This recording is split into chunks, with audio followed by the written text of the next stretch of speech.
this thing on?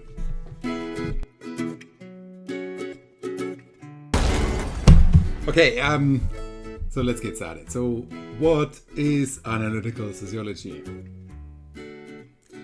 Let me get a coffee first. Okay, so what is analytical sociology? There we are. So what is analytical sociology? Well, one thing that you guys might not be aware of. One thing that you guys might not be aware of, which is really like how fragmented sociology actually is. You know, you see sociology and think that everybody is doing the same thing, but no, we're not. So we're doing very different kind of things. You know, you have some sociologists that are sort of at one end of the spectrum. There's very almost philosophers, you know, they are very postmodern culturalist thinking. On the other side, you have maybe some very applied researchers, you know, people that use a lot of statistics or are close to economics, for example, a bit like me, you know, my background, you know, first degree was in computer science, so I use a lot of empirical research and then quantitative analysis for studying society. Not to say that one is better than the other, you know, that's sort of always like you need to be very careful about. So if some people say, okay, one thing is better than the other, you know, that's not a good thing because that's just not how it is. Different approaches to society and different approaches to studying society have different strengths and weaknesses, right? And it would be wrong to assume that one is better than the other. But anyway, so sociology is very fragmented. You know, people do very different kind of things, and sometimes people don't even agree about the fundamentals or the basics of how we study society. You know, so there are battles that are headbanging. It's like, wow, there's a lot of fights going on, but finally these fights actually happen at different levels as well. So even when you are, you know, my area of expertise is social network analysis. And in social network analysis, I'm a guy who uses statistical modeling to study how networks evolve or how they change. But even within that very narrow field, we have people that kind of really argue for a particular kind of model and others that argue against that and for another model. And they are really fighting with each other. They're really at odds with each other. So you kind of find that replicated at various levels. But in sociology, and this is sort of where we're starting with analytical sociology. In sociology, people like me, but also, you know, the people that I work with and before, counted like two really big frustrations, things that really kind of had us ripping our hair out, you know, like, and I kind of called these things, now I use some funky words, I just call them mumbo jumbo and variabilities. So what do I mean with each one of them? So let me talk about mumbo jumbo a little bit. So basically I mean complicated nonsense. And believe it or not, a lot of that stuff that is even here in this book is complicated nonsense. And you know, when you go to university, you think, hang on, maybe this is just the way how I need to dress myself. Maybe this is just how I need to express myself to be taken serious as an academic. But no, it's not really. So, and analytical sociology argues against that. So mumbo jumbo is sometimes gibberish, you know, like you read something and you need to read it, 50 times, and you still don't understand what the hell is going on. So what do they mean? And that doesn't mean that it's about you, you know, that doesn't mean that you are bad or that you don't understand it or that you don't get it. You know, sometimes it is just gibberish. Sometimes it's just bullshit, you know, and even if the person who wrote that actually did have a thought and kind of thinking about that and wants to express something, maybe they didn't do it in the best way when others cannot understand it, right? And that's sort of like where one frustration comes into play that sociologists like me had with sociology as an overall discipline. And I have an example in that regard. So let me briefly talk about the Socalled affair. What is the Socalled affair? Well, the Socalled affair, that's Alan Socalled. He was a physicist And he sort of noticed that, in the humanities and the social sciences, that there's a weird notion about what is acceptable or what counts as scientific or what is sort of like being appreciated in the scientific community. So Alan Socalled, what he did, a physicist that caused a huge scandal, he wrote a paper. It's called Transgressing the Boundaries Towards a Transformative Hermeneutics of Quantum Gravity. Yeah. So that paper, I used to have students read it because it's a lot of fun when you read it, because you think, whoa, I'm in the wrong module. Because you think, maybe I'm just not meant for sociology. Because it really uses a lot of fancy words and in ways, that are really difficult to comprehend. And so here we have transgressing the boundaries of... Let me change something. Okay, cut. Okay, so that's the paper that he wrote. It's called Transgressing the Boundaries Towards a Transformative Hermeneutics of Quantum Gravity. Even the title already. What the hell's... What is transgressing boundaries towards a transformative hermeneutics of quantum gravity? What the hell does that mean? Well,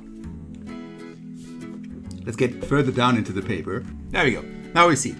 So now there we have the paper. So what he writes is, just look at the first sentence, because it's really just a beauty to read it. There are many natural scientists, and especially physicists, who continue to reject the notion that the disciplines concerned with social and cultural criticism can have anything to contribute, except perhaps peripherally, to their research. Still less are they receptive to the idea that the very foundation of their worldview must be revised or rebuilt in the light of such criticism. Rather, they cling to the dogma imposed by the long post-Enlightenment hegemony over the Western intellectual outlook, which can be summarized briefly as follows: that there exists an external world whose properties are independent of any individual being and indeed of humanity as a whole. That these properties are encoded in eternal physical laws, and that human beings can obtain reliable, albeit imperfect and tentative knowledge of these laws by yielding to the objective procedures and epistemological strictures prescribed by the so-called scientific method. Right? Okay. Well, it's nice. It's a nice sentence, but it doesn't say anything. It doesn't make any sense. Yeah. Basically, he's saying here that there is a world that exists regardless of people in it, right? Or if it does exist, it's sort of just all socially constructed, and it just goes on like that. Well, basically, long story short, this article really was a hoax. So Alan Socalled wrote that paper, just trying to show how problematic the current academic system is, where we write something and we send it to a journal and editors evaluate the work, and they kind of get it to get it reviewed by others, and that's sort of like how knowledge is being produced. But Alan Socalled, he actually admitted afterwards, so he wrote that paper, it got accepted to this journal called, social text. That's sort of where it was accepted by the editors to get published in there. But Alan Socalled, he made up that whole paper. And you can read it through, you won't understand much, but actually if you do try to understand what's going on, in that paper Alan Socalled argues that that something like quantum gravity, quantum gravity, that's like still something that is very highly speculative, something that operates at the billionth of a billionth of a billionth of a millimeter in a way, like quantum physics, about how at the quantum level, gravity operates. Basically, he's arguing in this paper that has profound political implications. Yeah. And that's just a whole load of bullcrap. That's nonsense. Doesn't make any sense. Yeah? So the whole idea of this article was to show how flawed and how problematic the system is, and more precisely how in something like the social sciences or in the arts and humanities we seem to derive authority by overly complicated sentences, formulas, like referring to concepts that are so abstract that we have really difficulties understanding them and grasping them. And so that's what Alan Sokal showed in this paper. Let me show another one. So after that paper was accepted by Social Context, Alan Sokal, he wrote another paper, and maybe I post that on Brightspace as well. He wrote that paper where he basically revealed the hoax, and also where he revealed where he really didn't make any sense, and why the whole article not just uses sentences that by itself are very problematic, but together they just don't really work, and they still sound beautiful, but they don't really make any sense. So that was later published in a journal called Lingua Franca, a physicist experiments with cultural studies. Let me quickly scroll through that. So there he says, that he has been, let me just read that, for some years he has been troubled by an apparent decline in the standards of intellectual rigor in certain precincts of the American academic humanities. He's a physicist, but nevertheless, so he went out and tested. So he went about and kind of, he wrote a paper that sounded good. It sounds really beautiful, this Transgressing the Boundaries article. And it flatters the editor's ideological preconceptions. And to his surprise, the paper got accepted. So he talks about his parody. For example, he says that throughout the article he employs scientific and mathematical concepts in a way that few scientists or mathematicians could possibly take serious. For example, he suggests that the morphogenetic field, a bizarre new age idea, considers a cutting-edge theory of quantum gravity. That's just not true. That's just nobody in that field will kind of take the morphogenetic field any serious. But Alan Sokal kind of pretended that people do, right? And the editors accepted it. They kind of said, okay, wow, this sounds great, because it was flattering and it was in line with their notion of the world. And some other things, which is pure invented, like, here he says, okay, and later on, another example, here he writes that there in the article I propose that the axiom of equality in mathematical set theory is somehow analogous to the homonymous concept of feminist politics. In reality, all the axiom of equality states, the axiom of equality in mathematics states that two sets are identical if and only if they have the same elements. So even readers without mathematical training might well be suspicious of the claim that the axiom of equality reflects set theory's 19th century liberal origins. So, I don't know, but the main message of this paper really is that at the end, he says like quantum gravity, something that operates at the tiny little scale and is still highly speculative, that has political implications. And that's what this whole article says. You can Google it. It caused debate in the academic disciplines. Like, are we really that bad, or what went wrong, or what are the ethics around that? But it was very revealing in the sense that it really showed things that are wrong. It really showed that in certain areas of the discipline, you gain authority by expressing yourself in a grandiose way, using fancy words and writing in an overly complicated sense that does not necessarily make sense and fits together. So that's the Sokal affair that I wanted to touch upon, and some people sadly do think that they need to express themselves in a very fancy way in sociology. And, when you're a student, I know I've been there, you are kind of very impressed and intimidated by that. Yeah, even to the point where you think, okay, hang on, maybe that's what sociology is. So I remember in my second year of my university life, I then suddenly spent like half a year really digging into the language of general systems theory by Niklas Luhmann. And, of course, there's something to it a little bit, but it was just a whole lot of nonsense for me at the time that kind of was really difficult to understand and to comprehend. And now I'm much more skeptical about these kind of things, So if you cannot express something in a very clear and a very precise way, then I'm very skeptical, It's actually so much harder to say something in a very clear and to the point way than being difficult to comprehend and just hiding behind fancy words.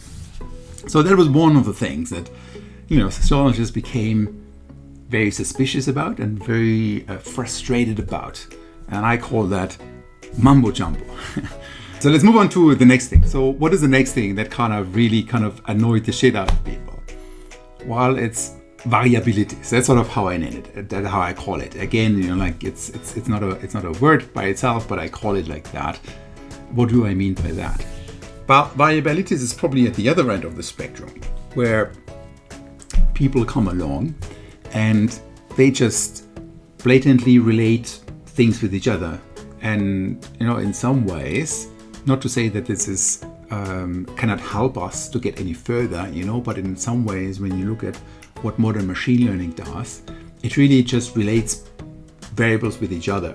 Now, it tries to find patterns, which is a little more than that, but there's something called variable sociology, where variables, something that we observe about people, are just related with each other without any idea about why or how they could be related with each other. And that's also falling short on what we should do as sociologists, or where we are. It frustrated a lot of people that folks went out and wrote research articles where they just really related these variables with each other, and without making any suggestions or any sense about how they are related with each other. So how do you get from the one to the other? And that's something that will stick with us for a bit. Like, what is the mechanism? What is the mechanism to get from the one to the other? You have one thing that you want to explain, one thing you want to explain, and you have something that you used to explain it, and you want to get to it, and this is the mechanism that kind of leads you from the thing that you used to explain something that you want to explain. And we'll talk more about that, but people kind of left that out. They didn't really think anymore about how things are connected with each other. And this in the extreme form, I mentioned machine learning a little bit, could be in that corner, where we really just look at numbers, where we don't really think about the meaning of connections between things anymore, and we don't really relate concepts in a procedural way with each other. So by that I mean like how we get from the one to the other. Okay, so now analytical sociology came along, and basically there was a couple of folks that has traditions in other developments, such as methodological individualism, for example, or other school of thoughts in how we think about stuff in epistemology. And the solutions that analytical sociology proposed, like starting in the maybe mid 1990s or 2000s, were two. One, clarity and precision, so be really clear and precise in what you say. And second, also have mechanism-based explanations. And with that I mean have a mechanism that kind of leads, that does not just, we'll come back to that, it does not just brutally connects two variables with each other and both go up and so on, but also that relates them with each other through a generative process. Okay, so clarity and precision, there you go, and a generative process. And so this is what analytical sociology is about. It's a group of people that kind of came together with what I think is a very convincing strategy for understanding the social world. And it started off with small conferences, as I said, in the 2000s. I was there, those early conferences, and now it's sort of like big international conferences with hundreds of people and folks that can relate to it. Lots of books are being published about that. A couple of them actually, where I wrote stuff. So actually, I wrote some books in that regard too, or some book chapters.